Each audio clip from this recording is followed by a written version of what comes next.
Happy Sabbath. Shabbat shalom. Shabbat Shalom, indeed. Mm-hmm. Yes, from the little Hebrew child. So, this video I'm about to make is, I'm going to talk about, what's going on today with, President Trump, the whole election stuff. Just an observation I've made that, that's what I'm going to make this video about. Just something that I noticed about Trump and about the people that don't like him. Just thought I'd put this in there. But also, I like to say that, I do believe that Trump will be sworn in January 20th. Okay? That he's going to be re-elected. And you might say, well, that's crazy. The election is over. Biden won, you might say, but I'm saying no. It's not like that, because I really believe that God told me and many other people that Trump is going to get a second term. So, and I'm going to give you one reason here why I think he's going to win. And it has to do with the actions of the people that don't like him. And the laws of God, the laws of God don't break. It breaks those who try to break it. So I want to read Proverbs 24, verse 17 to 18. And as you can see, my daughter is she's so into this right now. She just, she just can't wait to read this Bible verse. All right, Afi, up and read for me, please. The King James Version of Proverbs. Afi, come on. Mm-hmm. Come on, get up, come on. Oh, wow, look at that. Wow. Proverbs 24, verse 17 to 18. Go ahead, Afi, read. And read slowly so that we can understand. Go ahead. Rejoice not when thine enemy falleth, and let not thine heart be glad when he stumbleth. Lest the Lord see it, and it displease him, and he turn away his wrath from him. Right, so it says in Proverbs 24, verse 17 to 18, basically what God is saying is rejoice. Do not throw a party when you observe an enemy fall, right? All on your own. Okay, you're not in battle with with the enemy. You're just living life, and you have an enemy, and you hear or see the enemy stumble, and you just have a blast. You just start to laugh and have a good time and rejoice, and just have a party because your enemy stumbled, and God is saying, don't do that. So that is exactly how the people that don't like Trump, how they behave. I know they act because they believe they've won the election. Let me say this. I'm not. I didn't vote for Trump. I didn't vote for anyone. I don't vote. Period. I don't. I'm not into politics. Politics is is politics. It's trickery. It's foolishness. It's not biblical. Politics is is a game that man invented. To dominate, to rule people, to steal from people, to trick people. That's politics. Bible does not have that system set up, to govern people. Democracy. People revere democracy so much. Democracy is one of the worst systems of government. Majority rule, mob rule. That's what that is. Anyway, getting off a little bit, but so I recognize with Trump that I came to America in 1992. When I came to America, Bush was in the White House. The first Bush, Father Bush, was in the White House, and then the election came, and Bill Clinton won, all right, in 92. And he went on to serve 2 terms. And then, of course, after Bill Clinton, he had Al Gore and Bush. And he had Al Gore try to run and lost to Bush. He had Bush and Cheney. After Bush and Cheney, it was Obama. Obama served for 8 years, and then after Obama, he had Hillary Clinton run, and Trump beat Hillary Clinton. But all those people that were in office, right? Like, for example, I definitely know, like I said before in other videos, I could not be a Democrat. Okay? Not going to happen. When I was involved in politics, and I guess you could say I staunch Republican when I was more, when I was into politics. Okay, because of the stance. Mainly because of the stance, the pro-life stance, right? That right there, I don't go beyond that marker to judge anybody, any politician. Once you say you're pro-abortion, you're pro-death, that's all I need to know about you. You know what I mean? So the Democratic Party, they embrace the abortion cause and they promote it and they guard it. So then, definitely I could not be a Democrat. So, for example, also Clinton, Obama, not a fan. Okay? Didn't like them at all. Once you were, like I said, pro-death, don't like you. But one thing though with those, with Clinton and Obama, personally speaking, I never ever disrespect them, and I would never do that. Right now, if President Clinton walk in my house in my presence, or President Obama walk in my presence or in my house, I'm gonna show them the utmost respect.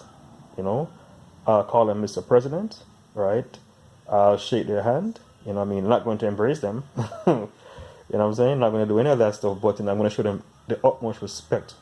Because of the office that they held, right? Because of who they are, it's not easy, to be a politician. Although, of course, I don't, really revere them or anything.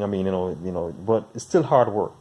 To be a politician is still hard work, to go and do all that they do to get to the office that they get to is hard work. It's scummy, right? It's not the best thing to do. It's not a good field, but it's still hard work. Right? So when they get into a certain office, when they get into office, you have to give them respect. Right? But tell that to the people that don't like Trump. Trump, like I said, I've been here since 1992. President Trump has been the most disrespected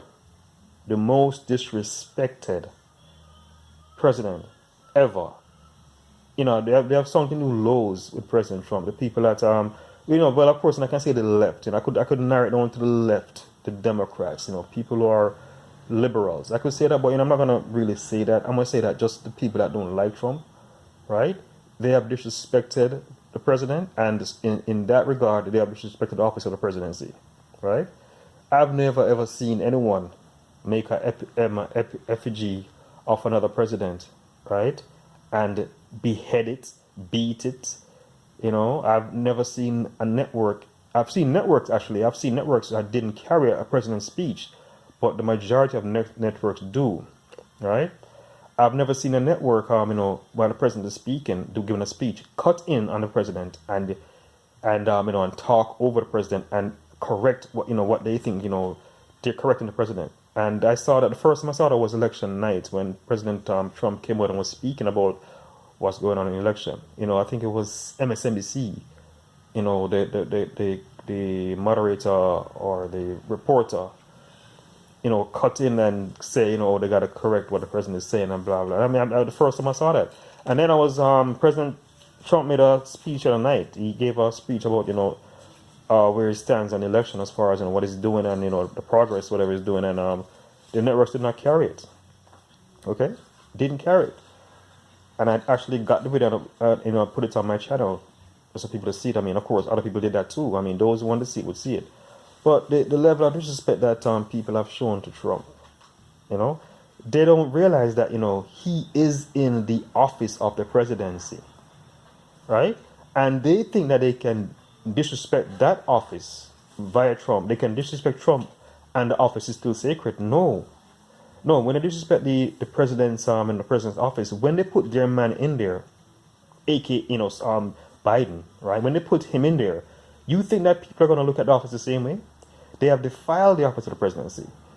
You know what I'm saying? They have disrespected. It's not, they think they're disrespecting this Trump, and when they put their man in there, all of a sudden, the office will gain its respect. Again, no, they have berated and brought down the office of the presidency. That's what they've done when they disrespect Trump. You see, people need to realize, that like the Bible says, must give respect where respect is due, right? The Bible is not saying, respect, your leaders because they agree with you. They, some people are just simply in authority. They just simply are, and you might not agree with them, but they're still in authority, right? Like, for example, by default, I don't like the police by default. I don't like the police here in America or in Jamaica. By default, I don't like them, right? Because it is my opinion that most of them are corrupt, right? And very dishonest and evil, sociopaths, psychopaths. That's my opinion.